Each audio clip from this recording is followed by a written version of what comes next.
Today we're going to talk about how ecosystems work. Maybe speak. The way that ecosystems work, we're going to focus on two things. We're going to first focus on energy, and then we'll focus on nutrients. And a lot of times in our everyday lingo, we use those terms interchangeably when they're actually not interchangeable terms, and we'll get into why that is. So, in an ecosystem, there's two parts. When we're thinking about like energy and nutrients, you have the biotic factors as well as the abiotic factors. Remember, biotic factors mean living things in an ecosystem, and abiotic are non-living things. Both of them do hold energy in them.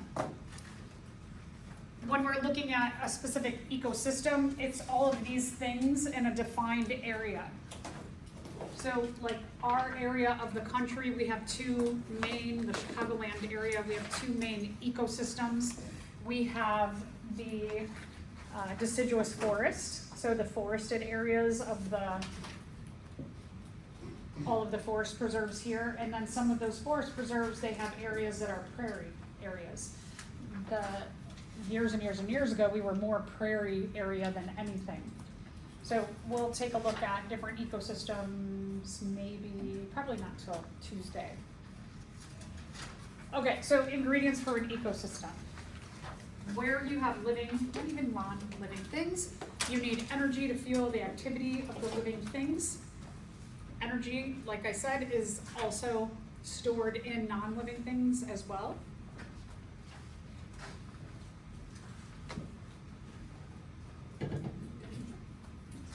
When we're talking about energy, the places that we find energy in ecosystems, whether we're talking about living or non-living things, is energy is stored in bonds between atoms or elements. The nutrients are the chemicals. When we're talking about chemicals, we're more so referring to atoms or elements. So in my illustration that I have up here of a very simple example of an amino acid, we've got two things going on. The bonds that are circled in green are showing the energy sources, and the atoms, the hydrogens, nitrogens, carbons, those are the nutrients. So within what we often might refer to as an energy source, you actually have energy and nutrients. You've got both of those things. Energy is the bonds, and nutrients are the atoms or the elements. Most of the energy on our Earth comes from the sun. One of the things I love about biology is that there are always exceptions to the rule of if we said all energy comes from the sun, that wouldn't be true. Ecosystems like the hydrothermal vents that are deep, deep, deep, thousands of feet down into the ocean where sunlight cannot penetrate, you have all kinds of living things. You've got a living community. You've got entire ecosystems down there. So if light doesn't penetrate, then this can't be true. The organisms in that ecosystem, some have evolved to create energy from chemical sources. So instead of using sunlight, they use simple atoms and elements to create energy. And instead of calling that photosynthesis, they call that chemiosynthesis. So evolution always allows for things to have mutations, or I should say, when things have mutations, that they can do things differently than we've previously seen in organisms. Chemicals are obtained as nutrients in the environment. So those carbons, hydrogens, nitrogens, oxygens, those things are found when energy sources, like an amino acid that builds up a protein, when we start to metabolize that or break it down, what we're doing as an organism within our cells through the process of cellular respiration is we are starting to boop, boop, boop, we're starting to crack these bonds open and release energy to fuel all these different systems, all these different kinds of reactions within our cells by breaking these bonds. And then what we're left over with are the hydrogens, nitrogens, oxygens, all of the different atoms or elements. And some of them we breathe out, like carbon dioxide. we just breathe that out. So some of those atoms or elements go into our ecosystem through breathing, through sweating. We could release them by sweating. We have excretions, other excretions like urine and feces, and a lot of those go either into the air or into the ground. And when you have these atoms or elements go into the air or ground, they can become available to those that create energy by using the sun through the process of photosynthesis, that by taking in our carbon dioxide and water with sunlight energy, they go into a process of photosynthesis, and our waste products become the things that, again, we need, and we have these cycles of nutrients that are fueled by a constant input of energy sources like the sun. So kind of fascinating. We'll see all this cyclical processes that happen. So a little bit more about energy and nutrients. Energy goes one way in the ecosystem, which means that it gets less and less and less and less until it gets all used up. And then you need to replenish that energy source. So one of the things that we know about energy, based on understandings of the law of thermodynamics, when we're talking about the laws of there's two laws of thermodynamics, is that this is a phenomenon that a lot of scientists have studied in terms of how energy moves through ecosystems. And some of the principles that we know about energy is that when energy is converted from one form into another, meaning like the energy from the sun is taken in by a photosynthesizer who produces food, fruits, vegetables, nuts, greens, seeds. When you have that conversion of energy from sunlight energy into food energy, and then you eat that food energy, and that changes into the energy of ATP, and it fuels all of the other processes in our body. We have the conversion of energy over in different ways. Every time energy is converted from one form into another, the amount of usable energy goes down. So that's the first law of thermodynamics. The second law of thermodynamics says that when energy gets converted from one form into another, the amount of usable energy decreases by approximately 90%. We lose 90% of usable energy every time energy is converted from one form into another. What do we lose it as? We lose it as heat. So that's a cost of energy conversion, is that every time energy goes from this to this, you only get about 10% of the usable energy that actually makes it to the next organism. And then 10% of that 10% only makes it to the next organism, and 10% of 10% of 10%.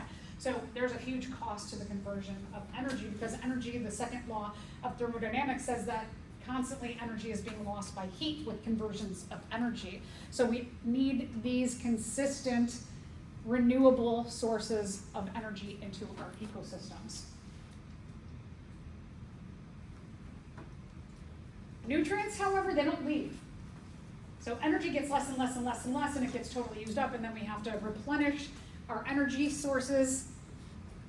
Sunlight is a great renewable energy source because the earth turns, and then our side of the earth will see the sun again, and the organisms that photosynthesize are exposed to that energy source every day. It's renewable.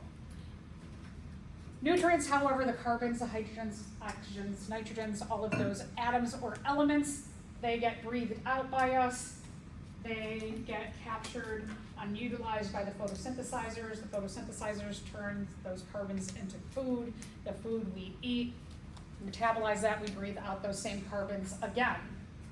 So those carbons make their way through different energy sources, and we use them over and over again, which means that there could be carbons and other atoms or elements that were found within the bodies of dinosaurs millions of years ago that could be in your body right now, which is kind of cool. So we use those nutrients over and over. They are used and used again and again and again. So they are recyclable.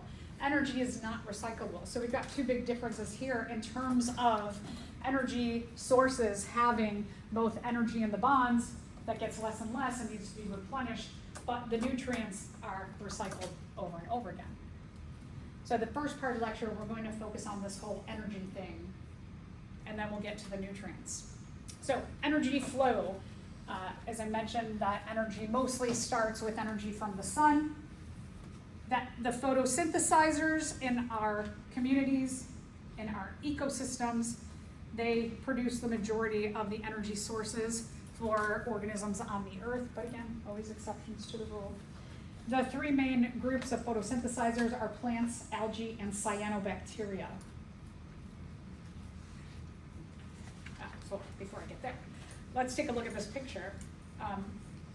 When you take a look at pictures in ecology and you see arrows, the arrows show where something flows. So solar energy, you can see the solar energy flows into the producers. We're going to talk about them as the photosynthesizers, or we'll also name them, if you've heard this term, autotroph. Auto means self, troph means feeder. They can feed themselves within their cells. And that energy from the sun doesn't go anywhere else. That's it. It just goes into or flows into the producers. Heat energy, these dark arrows, I wish they made them completely dark because this seems like sunlight energy is coming out of the polar bear. That's ridiculous. So this arrow, arrow, arrow, arrow. These arrows, if we were looking at the size of the arrow in comparison to other arrows on this diagram, these would be enormous. These would be probably, like 90% bigger than they actually are on here. Heat is responsible for the loss of the most energy here. Energy stored in chemical bonds, the red arrows. One of the things that I want you to recognize about the red arrows is the red arrows only go one way. Look at the producers here, right? The producers are sending energy out to here, and then energy is converted to here, here, and back here. But do any of these endpoints, like we'll get into the detritus feeders and the decomposers, do any red arrows go back to the producers? No, right? So the energy flows and flows, and then it ends up, the last bits of energy get utilized by the detritus feeders and the decomposers, and then they use it all, and that's it. And then the energy runs out. So then they have to start all over again, producing more energy for the ecosystem. So you can see the red arrows or the energy arrows go one way. They don't go back to the producers. The nutrients, however, if we follow the blue arrows, you've got nutrients that go here, and they go to the detritus feeders and decomposers, and they go down to these other higher levels. We'll talk about trophic or feeding levels soon enough. And you do see that the nutrients come back to the producers. So that shows us that nutrients are recycled, but energy is not. Okay, so now let's get to the producers. I like the term producer because it shows that they can produce energy. They make it. So I like a biological term. That makes sense. And again, when we're talking about energy, it's stored in the bonds of molecules. Photosynthesis, in these introductory biology classes like Bio 111 and 112, we often say that in photosynthesis you produce sugar. The outcome of photosynthesis is is oxygen and glucose or sugar, simple sugar. But really what can happen to this sugar is that it goes into other metabolic pathways and it becomes all the other stuff.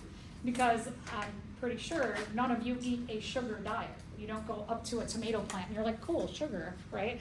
The sugar that's made in the body of the tomato plant gets converted into other metabolic pathways to become tomatoes, not sugar. So this is just this idea of the producing of sugar in photosynthesis. It means that that's kind of the first stop, and then that goes into a lot of other metabolic pathways to come all the other food sources that we have. So again, photosynthesis as the basis. The main inputs are carbon dioxide, water, and energy from the sun. The three of these go through a long series of metabolic pathways, and out comes sugar that gets converted into many, many, many other things, and oxygen gets released. So here's our main photosynthetic organisms on the earth. They are the three big groups of plants, algae, and cyanobacteria. We call them producers because they produce energy in their own cells through the process of photosynthesis, but we also call them autotrophs. Auto means self, and troph means feeder.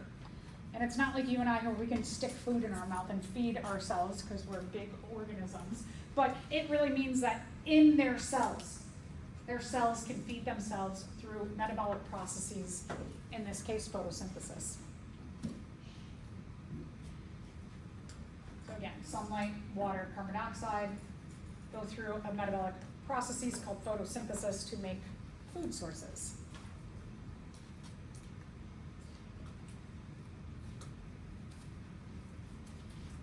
If you are something that has to get your energy from somewhere other than your cells, you're called a consumer. You have to consume your energy from another source. We also call, oh, we're not there yet. So I like that consumer term. Makes sense to us.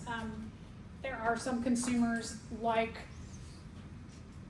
fungi, for example, who absorb their food. I mean, we might think of consumption like putting it into a mouth, but it's getting that food into your cells. Your cells are consuming energy. We also call consumers heterotrophs. Hetero means other, troph means feeder, and that means that you get your energy from somewhere other than your own cells.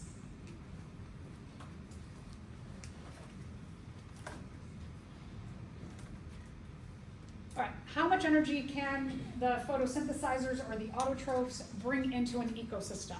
This is what we call primary productivity. It's all the energy that is brought into an ecosystem.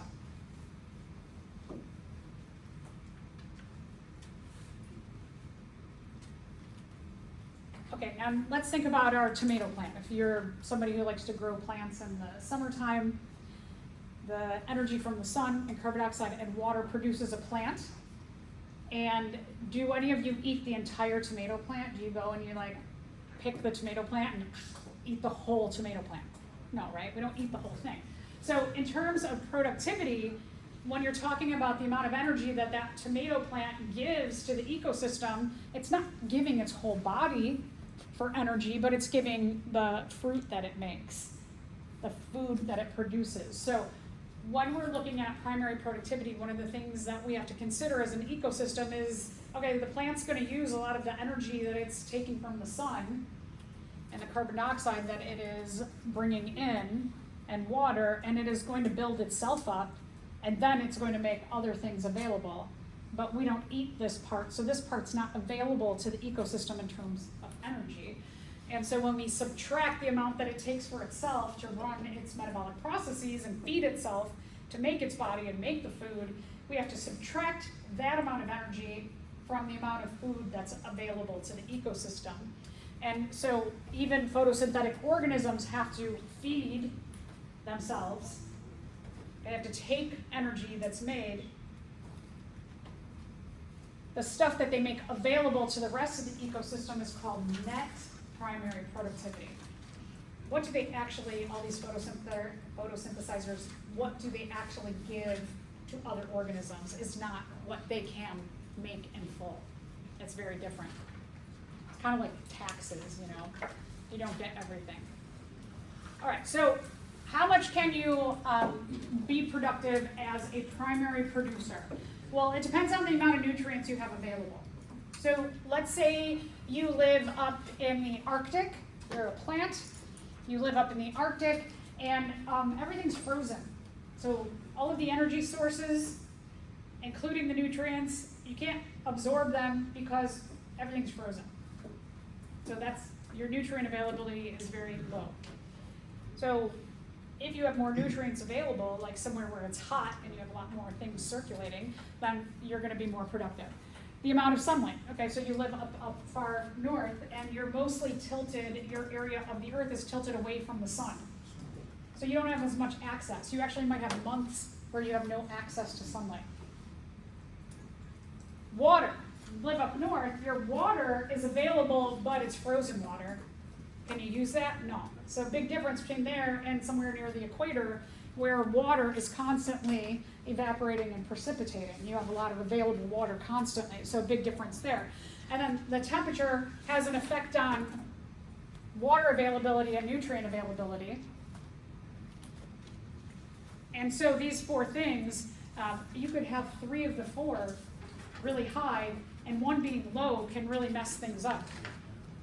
So like a desert, for example, a desert has a lot of organisms, a lot of sunlight, has good temperatures for the cycling of water and nutrients, but you don't have any water.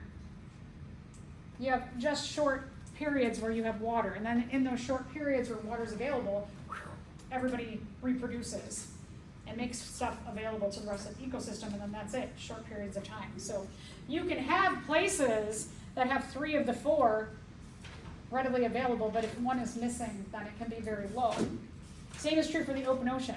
In the open ocean, there's a lot of nutrients, depending on where in the ocean, temperature, not a lot of nutrients, and there's a lot of water in the open ocean.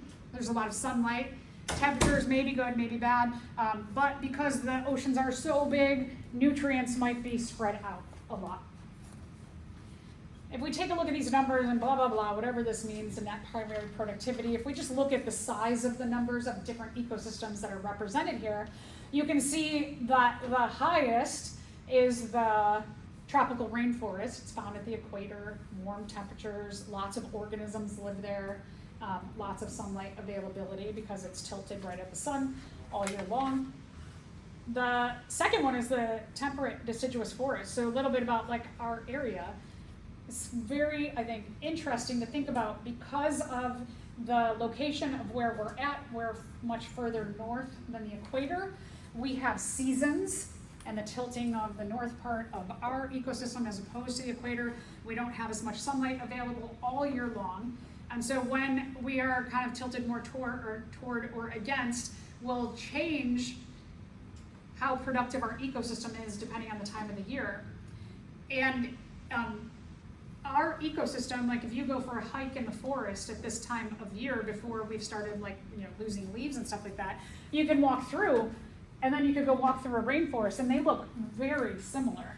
There's a lot of organisms that are active, it looks green, there's a diversity of plants, but the big difference between this ecosystem and ours is that we are subject to winter. And so the big difference in these numbers is just one season where our productivity goes down because we tilt away from the sun, our water gets locked up because it's cold, we don't have as much evaporation and precipitation, our temperatures start to drop, and nutrients, it's cold, so nutrients aren't as available. So just that one kind of seasonal shift makes a huge difference in productivity of 2 very similar ecosystems. Okay, so what we call these different levels of feeding is we call them trophic levels. Trophic stands for feeding levels.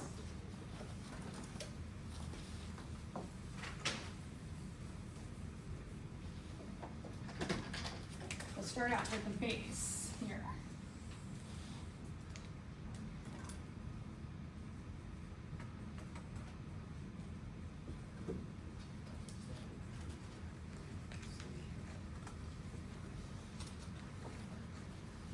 So here, we have our autotrophs or our producers. These are what we'll call our,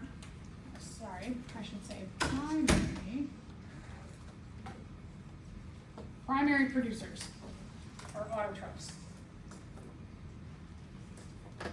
These are going to be pretty big in an ecosystem because everybody else is relying on them to produce energy and pass on nutrients as well. Our second level, a little bit smaller here,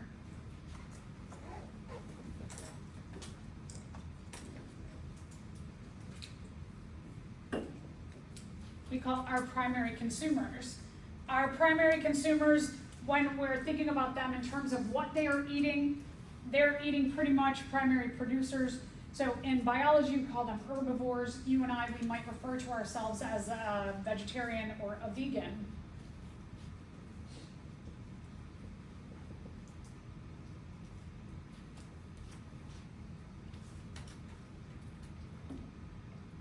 Our third trophic level refers to your secondary consumers.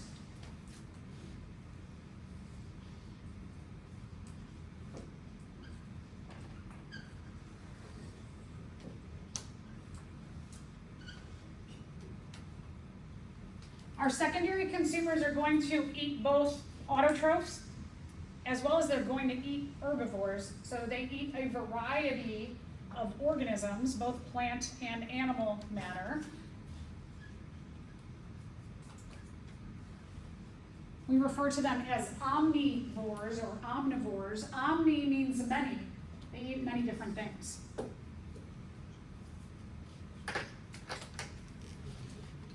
And then we can have our tertiary consumers, quaternary consumers. We can go up and up and up in our ecosystems.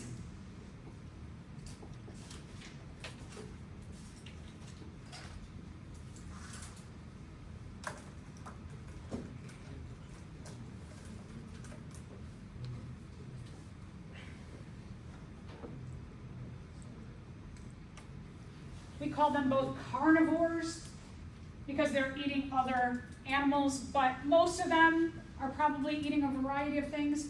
There's very few organisms in an ecosystem that only eat other animals, that are strict carnivores.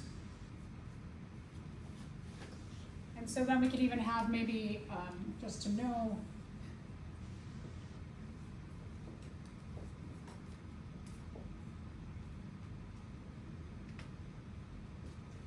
quaternary. We could keep going up and up and up and give different names to different ways that organisms eat in the ecosystem. And these might be more carnivores.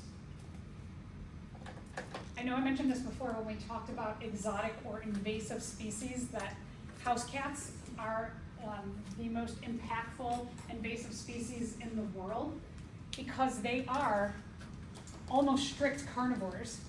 They call them hypercarnivores because they really only eat other animals. So it's kind of interesting the way that we feed our house cats is that they get fed with a lot of cereal. We call it cat cereal. We have 2 cats and a dog.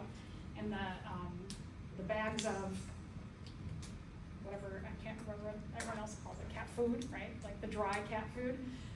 It's made of a lot of filler stuff, like a lot of corn. If it's the cheap stuff, there's a lot of corn in there because corn's cheap. Usually not good, healthy corn. It has some animal stuff in there, but the animal stuff in there might be really low quality animal stuff, like skin and hooves and fat and parts that, like humans, we take the good stuff and then they throw all that extra bad stuff into the cat food. So if you buy really cheap cat food, in terms of the dry food, it can be really bad for your cat. My cats gained a lot of weight when we got them. The organization we adopted from was like, no, you have to get this kind of cat cereal. They only like this kind, it's really good quality. And it was a better quality, but they got really fat. And then the vet was like, you gotta put them on a diet. So we just took away that stuff and we give it to them as treats now. And they eat strict meat only. And they're much slimmer and they're more active, and so kind of interesting. If you've ever noticed, if you have cats, but when a cat eats, right after it eats, it goes and it poops.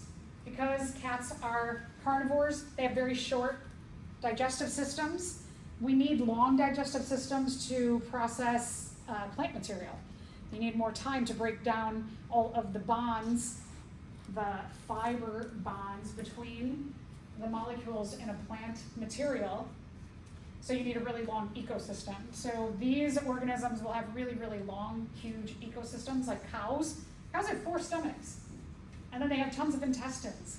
And cows do a whole crazy thing where they chew their food and it goes in through their 4 stomachs and it comes back up, and then they burp it up and they chew it again because they're strict herbivores, as opposed to a cat, which has a really short digestive system because they can break down the protein and the fats pretty quickly in there. So kind of just interesting things. Okay, so now in terms of energy flow, we talked about arrows before. What we're seeing happen is that, yeah, sorry. Oh, I was thinking, can you go back? For sure. When we're looking at the flow of energy, we always point the arrow to where the energy flows. So the autotrophs, energy is flowing to the primary consumers, but also is flowing to the omnivores here, and the omnivores here, maybe a tiny bit here. and then they're getting eaten by them, and they're getting eaten by them, and they're getting eaten by them. So you have all of these arrows that the energy is going up, up, up, up, up. Now remember, every time energy is converted from here to here, or here to here to here, or here to here to here to here to here, that we're losing 90% of the usable energy. So they are going to eat very small, dense meals, as opposed to them, the herbivores are eating for, typically an herbivore eats for about 8 hours a day. So cows should be not in a big factory, they should be in a field where all they're doing for 8 hours a day is eating grass. So these are the main trophic levels. Oh, and then, as I mentioned too, apex, the term apex means top.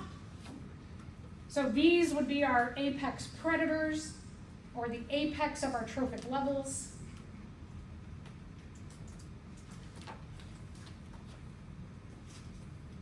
If you've ever heard that term, it means they're a pretty top carnivore, or a top trophic level. So here's pretty much what I did. You'll see these, what we call pyramids, because they're shaped like from big to small level to smaller, like a pyramid is shaped. These arrows should be 90% bigger, or maybe 80% bigger.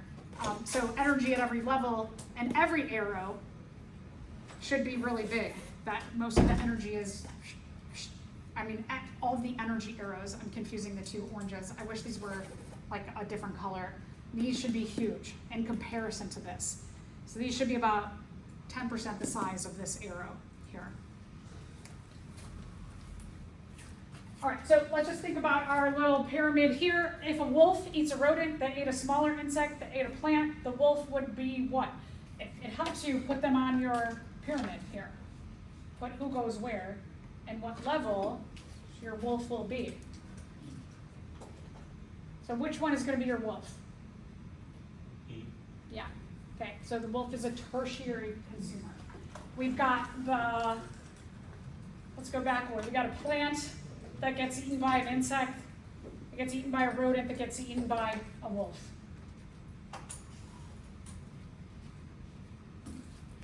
A lot of times when you see in textbooks them describing trophic levels, they'll describe them like this, which is super inaccurate.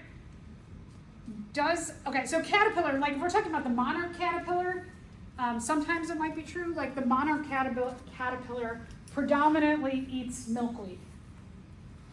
So that could be true where you have an organism who predominantly eats one thing. That's mostly not true. This bird, is it likely this bird only eats this kind of caterpillar? Probably not. And is it likely that this hawk eats only this kind of bird? Probably not, right?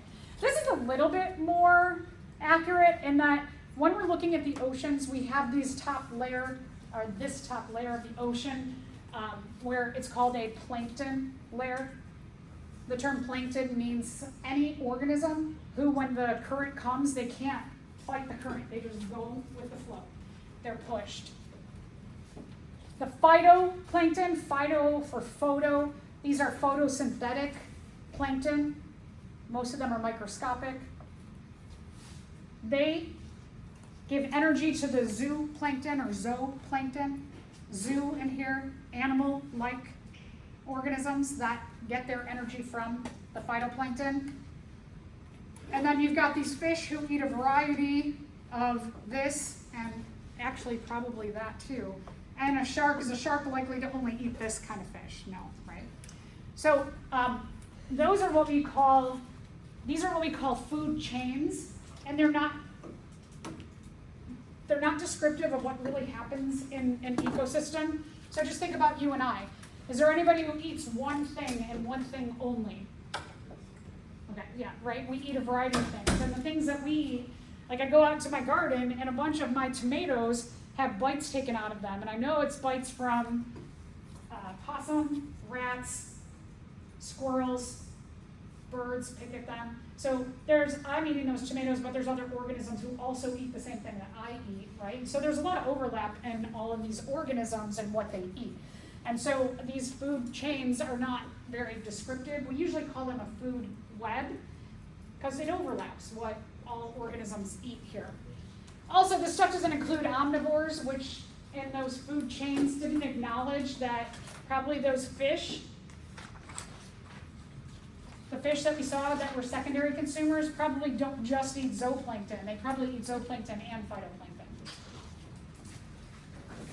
Okay, so a web is more descriptive. And these webs this is just a simple food web.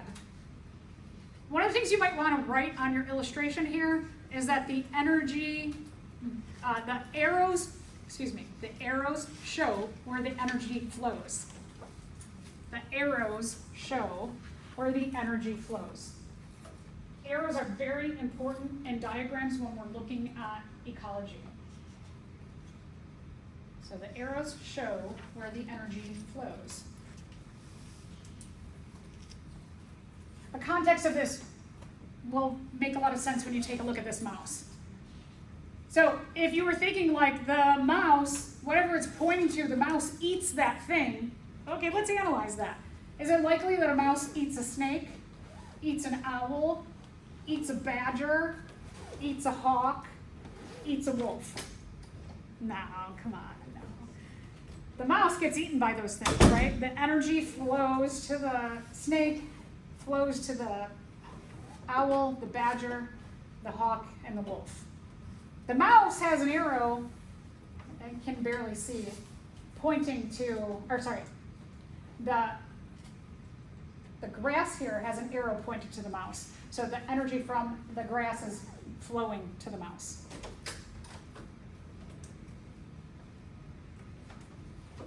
A lot of times in ecology books, they'll say that this is the base of the food levels, the trophic levels, but I don't know, it depends on how you look at it.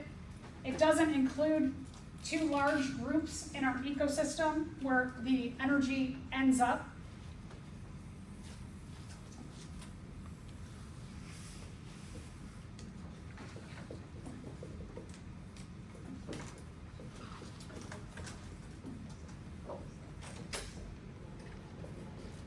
So that you have the detritivores and decomposers, and they're not just, I wouldn't say here, but they also exist all around. I like to call them the D and Ds.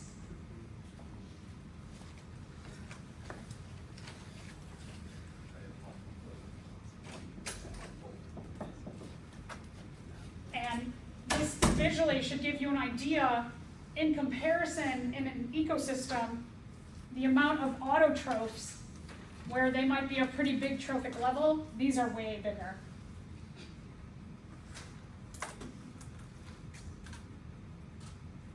Now, energy arrows.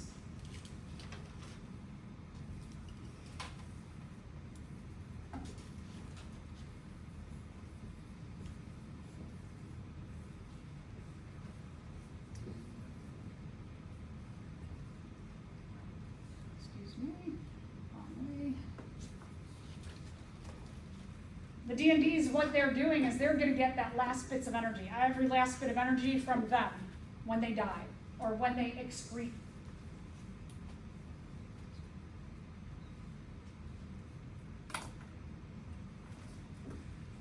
So it's always like base, you think like base of something is the most important thing. It's like you could argue it's this because they create the energy, or you could argue it's them because they get rid of all the waste and dead things, and they get the last bits of energy. So however you want to contextualize that, that's fine. I just want to point out that you've got two kind of base structures going on in a trophic pyramid. Okay, so back to a little bit about them. Detritivores and the decomposers will do the job of getting the last bits of energy. They recycle the nutrients though. So they're really, really important to supporting, again, while they're getting the last bits of energy, they're also getting nutrients back that flows around this whole system. There's so many different kinds of detritivores. There's a lot of overlapping between what we call a detritivore and a decomposer, and this gets super duper duper technical. We just lump them in to groups like very simply to make it easier. Detritivores are typically a lot of your worms, millipedes, insects, some, not all insects, some insects. Scavengers. I always like to watch the vultures. They fly in circles all over here.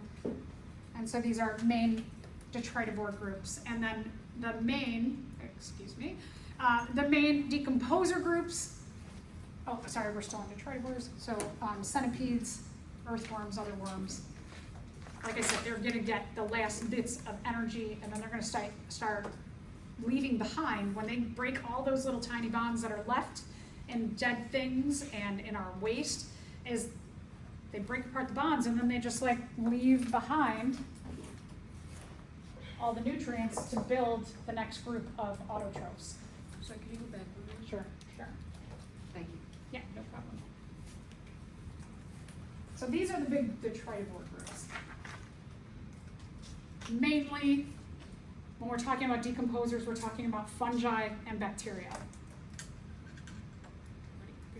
Oh, I have, this is pretty cool. Like other animals, they're so fascinating. All right, so that would be a detritivore action. Decomposers, as I mentioned, they do a lot of overlapping stuff with the detritivores. They're getting the energy, they're recycling the nutrients.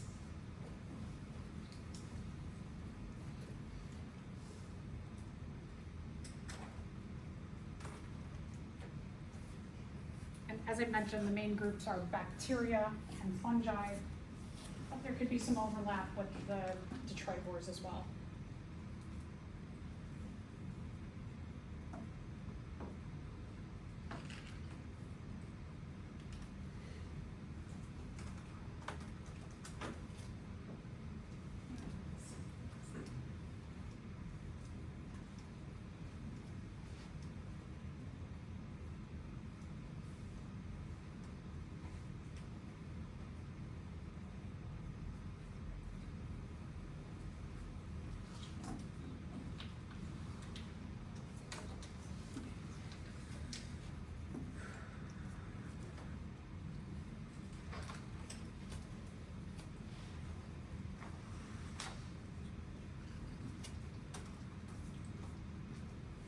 Okay, and then just to show you the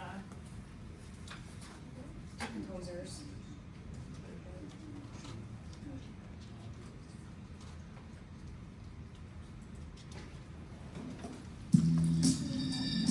Meet the slime mold.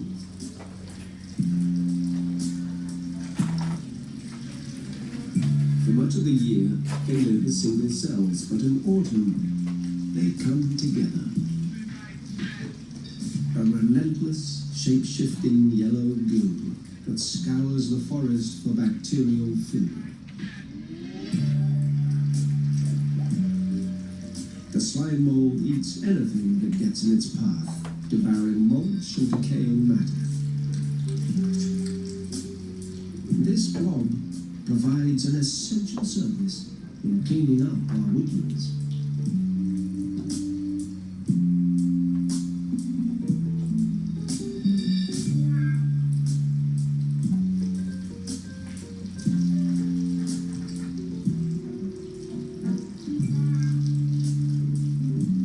So slime molds are actually a protist. They look like a fungus, but here you have a slime mold, a protist, with a fungus decomposer. They're both decomposers though. So it could be a protist and it could be a fungus, it could be a bacteria. If you go into, like, you take a botany class or another higher ecology class, you might get into more details about these different groups.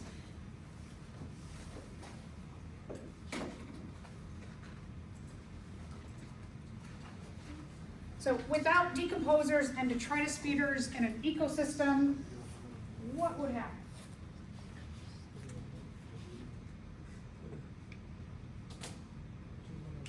So one Letter A sounds great, but don't forget to always keep reading. Because, yeah, the plants would eventually die, right? They're not gonna get the nutrients that they need recycled, because they would develop nutrient deficiencies. Dead material, nobody's doing this job of breaking down the dead material. There's no nutrients going back into the soil, so soil quality gets worse, and so all of the above is true. Energy transfer is inefficient for not just the reason of heat, but I'm going to tell you other reasons why it is inefficient as well. The majority of it is that law of thermodynamics, that second law that says as you convert energy into another form, you're going to lose a lot of it as heat. Okay, there's other things that happen as well. Remember that primary productivity is definitely a factor, that your tomato plant has to grow its body, but it only offers you the tomatoes as food. It doesn't offer you its whole body. So we lose a lot when we're talking about primary productivity. Cellulose, or what, like you and I might call fiber, that a lot of plants are made up of fiber, which is bound. It has covalent bonds like a cross, and they cross each other and they zigzag and they do all kinds of things. So it's really hard to actually break down the entire food, especially when we're talking about our primary producers. So that is inaccessible to most organisms. And then just the transfer of energy from here to here to here to here to here. We're going down by 10% of 10% of 10% of 10%. So this is a little bit better illustration that shows that those heat arrows are much bigger, but even so, they're still not big enough. And especially in comparison, that when you see the amount of heat energy lost here, here, and they have some there, the amount that goes through the trophic levels this way, that this is eating this, and this is eating this, and this is eating some of this, that those arrows are very small in comparison to these arrows, all of these that the D&Ds are getting. That's why I put a lot of arrows out here. When they die, and the waste of them is a lot of that energy is actually going to this group here. All right, so there's a 10% law or rule when we're looking at biological systems, and it means that only 10% efficiency.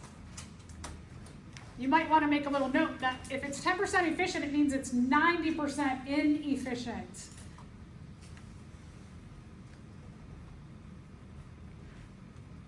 This is like the glass half full. Well, at least some of it is efficient, but most of it getting lost as heat. If you can crack this, if you can crack this efficiency to become a lot higher than 10%, well, you'll be so rich, because it'll save so many people so much money. It will make our food sources that much denser. In mechanical systems, it can be a little bit higher, it can be a little bit lower. So this 10% to 10% of 10% could be like 2%. So here again, if let's say the primary producers are taking in 100% here, and then the consumers, the primary consumers are only getting 10% of that 10%. Secondary consumers are getting 1% of that 100%. And you go all the way up to our quaternary consumers, and they're getting 0.01% of what the producers brought into the ecosystem.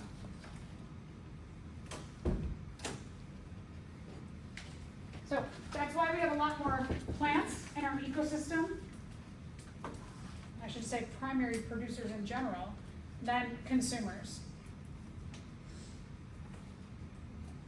That's also why there's a lot more herbivores than there are strict consumers. Where would I don't know what's the name of the plant like that you face the fly trap? Yes. Where would it fall in there? So we saw the pitcher plant last week, right? Or on Tuesday. It is a primary producer because it still can photosynthesize, but it's also probably here. as well. So it's got two roles, which is a great evolutionarily, right? Because if your role up here, that you're getting so little of the energy that's originally brought into the ecosystem, what if you could do both? What if you could get 100% that you take in, as well as you're getting this like 0.01% from your carnivory? You are doing both. Yeah, so it's a really good, insightful question. Okay, so thankfully too, that's why there's a lot less predators in our ecosystems, because the energy just doesn't flow to them as easily. They have to work really, really hard to get their food. They also have to fight with their food to get their food.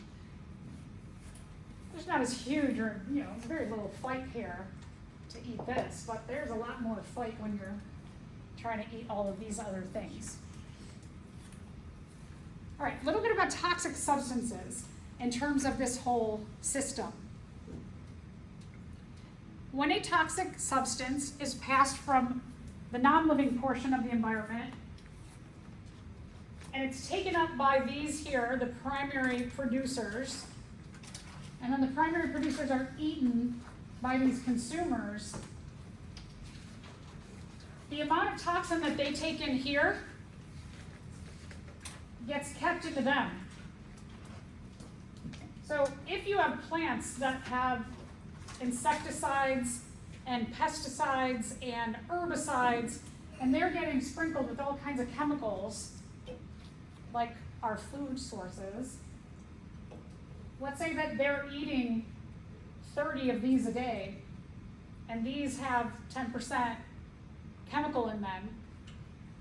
They're getting 30 organisms that each are made up of 10% chemicals, so they're getting all the chemicals of what they eat.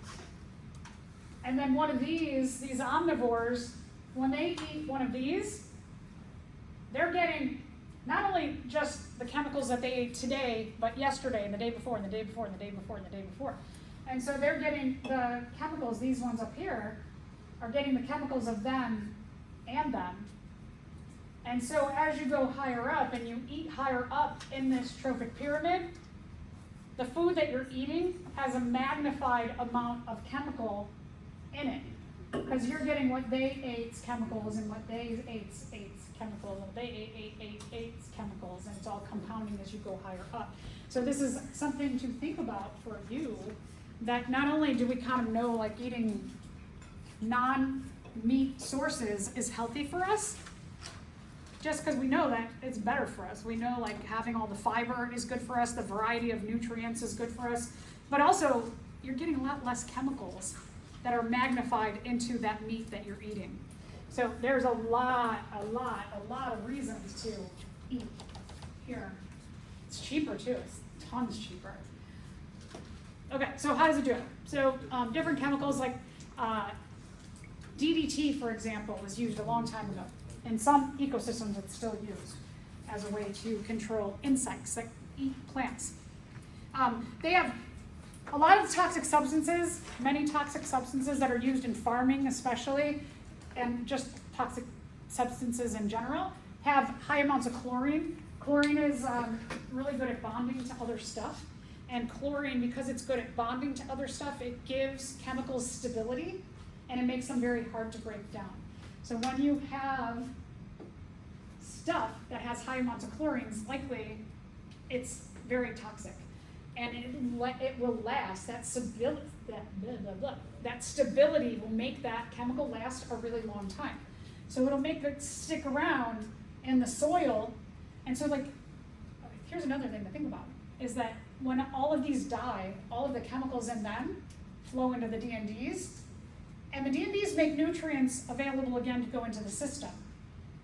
So not only are you getting like the one shot of stuff moving through, you're getting those chemicals recycled over and over and over time. So it really gets bad. I wonder why, as humans, with the Industrial Revolution that made our farming methods so much more efficient, also made our farming methods a lot more toxic and made this more efficient to pass more and more chemicals into our food system. Could that be why rates of diseases are so incredibly high right now for humans? Could be.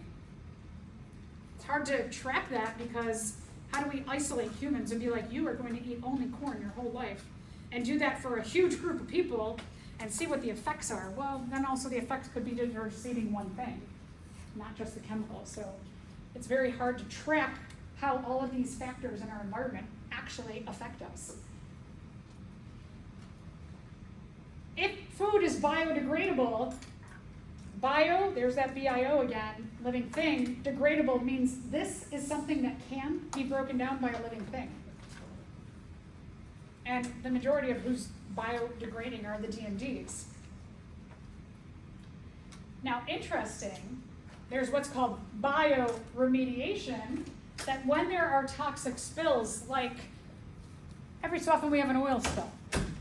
And looking at oil spills from, like if we go back to the 1980s, the Exxon Valdez oil spill, you probably have read about it in a book, you weren't alive yet. And that oil spill, they used bioremediation mainly to clean up that oil spill. And what we find now is that area is actually pretty healthy again. They used bacteria and other detritivores and decomposers that are able to take toxic oil and break it down into something not toxic. So that's pretty cool. So not only are they able to biodegrade, but they're able to like chemical degrade toxic things into something non-toxic. So that was a really good strategy when you had all this toxic oil that could have stayed around forever. You're hearing now more about forever chemicals? Yeah, so those forever chemicals, with this oil spill, they got rid of a lot of those forever chemicals.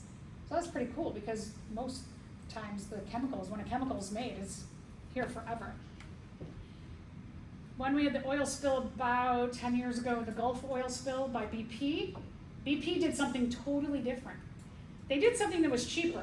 Using bioremediation or using living organisms to clean up is expensive. So you got to grow those organisms in mass, and then you've got to distribute them, and you've got to make sure that they're like living. And so you have to tend after them too. But what BP did was they used what are called dispersants. Dispersants themselves are chemicals. So they're using chemicals to take away chemicals, but the dispersants, they don't take the chemicals away, they disperse the chemicals. And what a dispersant does is a dispersant grabs onto the oil and it makes the oil heavy and it makes the oil sink. So it dispersed it out of our view that we can't see. But now you've got on the bottom of the Gulf of Mexico, you've got the oil from that spill connected to more chemicals, the dispersants. So now you've just increased this whole like flow of chemicals, and forever chemicals, you've like doubled them. BP thought, well, we'll just make them go away visually and we'll put them on the bottom of the ocean and everyone will be happy. But it has had an enormous effect on people who are shrimpers and any shellfish that people might like have had a living on. They're seeing declines in those populations of food in the ocean. And so now it's affecting human careers and livelihoods. And it's also having an effect on the ecosystem. They're wondering why like dolphins are having these sicknesses that they haven't seen before. Well, yeah, they use the dispersants. So kind of interesting. One of the things about these chemicals, these forever chemicals, is they'll get absorbed into our fat stores. Fat's hard to break down. So they sit in the fat. And so when your body, let's say that you're eating some corn and you go to the grocery store and you're like, well, I could get 2 organic corn for $1, or I could get 10, they're not labeled as organic, 10 of these other corns for $1. Money's tight, right? So you might go like, well, I'm going to a big party, I want to make a lot of corn for a lot of people, so I'm going to spend $2 and get 20 corn, as opposed to $2 could give you 4 corn that don't have chemicals in them.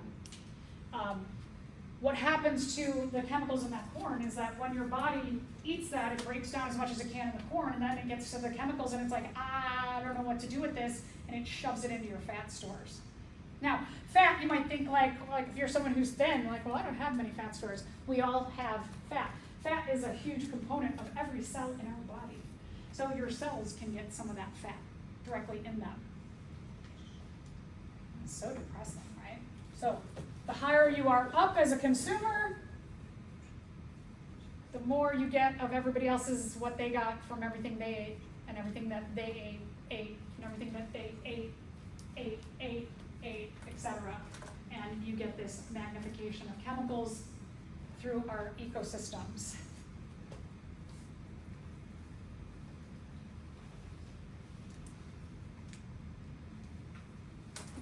They're definitely seeing some of these top carnivores, some of the populations are getting sick, and natural populations, and they're like, oh, a lot of chemicals that we're having in our ecosystem. Humans eat a lot of meat. A lot of humans are getting sick for many, many different reasons.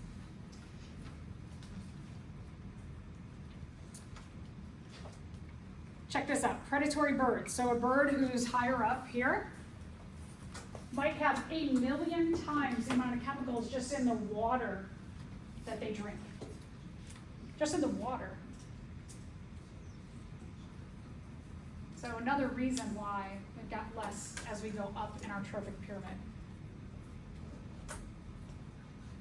And some food for thought. I want to just show you before we end here a great resource. If you're trying to be more conscientious about what you put into your body,